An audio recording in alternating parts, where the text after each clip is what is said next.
नया फिर दिन हुआ,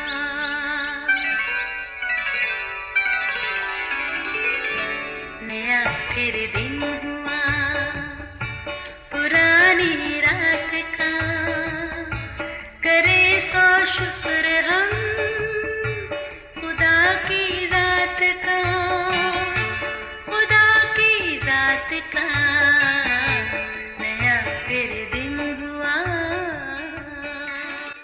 आज की आयत। मैं तेरे कामों को जानता हूँ, तू ना सर्द है ना गर्म, बस चूंकि तू ना गर्म है ना सर्द बल्कि नीम गर्म है, इसलिए मैं तुझे अपने मुंह से निकाल फेंकने को हूँ। मुकाशवा 3 बाब 15वीं और 16वीं आयत। अजीज़ों, अहले इल्म गुफ्तगू के बारे में बेहद मुतात रहने की तलकीन करते और कहते हैं पहले तोलो फिर बोलो। इसमें शक की गुंजाइश नहीं कि अल्फाज बड़ी कुव्वत रखते हैं, क्योंकि बनिनो इंसान में उस खालिक का दम है जिनके अल्फाज से चीज़ें वजूद में आईं।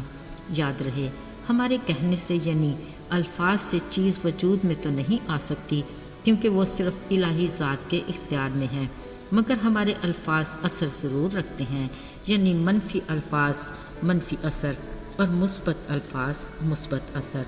लिहाजा सोच समझ कर बोलने में ही अक्लमंदी है। याद रहे, गुफ्तगू के बारे में हासिल कलाम 2 ही अल्फाज हैं, मसलन हाँ या नहीं, सफ़ेद स्याह, अंधेरा उजाला, सच बातिल वगैरह। इनके बीच यानी दरमियानी कैफियत की कोई हैसियत नहीं। अजीज़ों, हमारी शख्सियत भी इन्हीं 2 हालतों के दरमियान घूमती है, अच्छी शख्सियत या बुरी शख्सियत। इसके बीच गैर जानबदार शख्सियत नाकाबिल कबूल और हल्का अहबाब में नापसंदीदा भी है। ये हमारी खुश फहमी है कि गैर जानबदारी में हम अपनी बेहतरी समझते हैं, मगर हकीकत में ऐसा कुछ भी नहीं। अजीज़ों, याद रहे, या तो हमें हाँ कहना है या नहीं, या तो हमें हक़ के साथ खड़े रहना है या फिर बातिल के साथ जुड़े रहना है। दोनों सूरतों में फ़ैसला हमारा अपना है। ये कोई मामूली बात नहीं कि इस बारे में हमें बड़ी संजीदगी से सोचने की ज़रूरत है। साथ मुकम्मल ज़ाब्ता हयात मुस्तफ़ीद किताब कलाम मुक़द्दस से रहनुमाई लेने की ज़रूरत है, क्योंकि खुदा ने कुछ ऐसे ही अल्फाज का जिक्र भी किया है। हमें कहा, तू ना सर्द है ना गर्म, काश के तू गर्म या सर्द होता, पर चूँकि तू नीम गर्म है इसलिए मैं तुझे अपने मुंह से निकाल फेंकने को हूँ। बात पक्की कि खालिक खुदा भी गैर जानबदार शख्सियत को पसंद नहीं करता। अजीज़ों, पाक कलाम की रोशनी में हमें ख़ुद को परखने की ज़रूरत है। बतौर मसीही हम किस तरह की शख्सियत के मालिक हैं, हमारी रूहानी ज़िंदगी किस डगर पर चल रही है। क्या ऐसा तो नहीं कि हम महज रस्मी या मौसमी मसीही बन कर रह गए हैं कि बस इतवार को गिरजाघर जाकर हाज़री लगवाना ज़रूरी है, या मजहबी त्योहारों यानी क्रिसमस और ईस्टर मनाना फ़र्ज़ है। क्योंकि हम मसीही हैं, इन त्योहारों की असली हकीकत के जानने की भी कोई ज़रूरत नहीं, और ना ही दुआ की अहमियत का एहसास, और ना खुदा के कलाम से कोई वास्ता। याद रहे, ये मैं नहीं कहती, खुदा ने वाज़े अल्फाज में कहा है कि मैं तेरे कामों को जानता हूँ, और वार्निंग भी दी कि तू तौबा कर और सरगर्म हो। ना सिर्फ वार्निंग दी बल्कि हल भी बता दिया कि देख, मैं दरवाजे पर खड़ा खटखटाता हूँ, अगर कोई मेरी आवाज़ सुनकर दरवाज़ा खोलेगा मैं उसके पास अंदर जाकर खाना खाऊंगा और वो मेरे साथ। मेरे अजीज़ों, हमारा रहीम और मेहरबान शफीक बाप हमारे लिए सब कुछ करने के लिए तैयार है।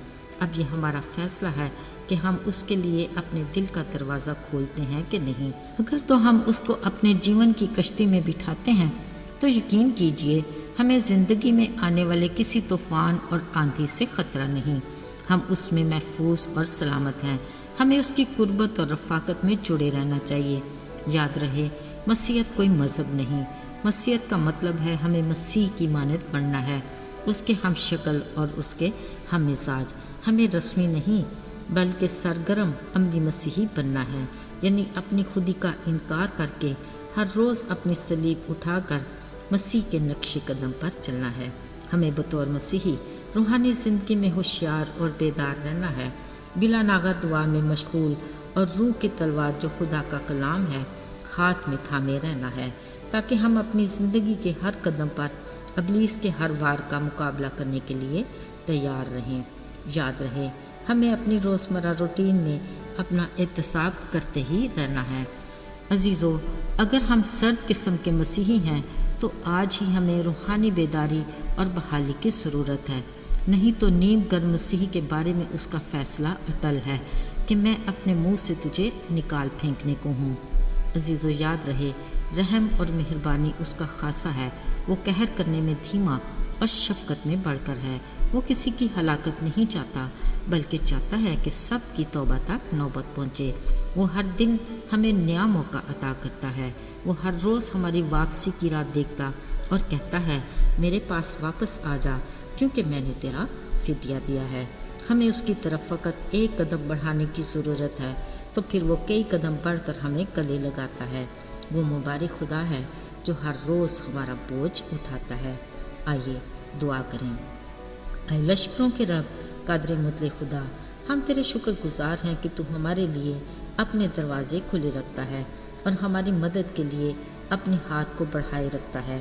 التجا ہے کہ ہماری کمزوری میں ہمارا زور بن تاکہ تیری قدرت ہم پر چھائی رہے۔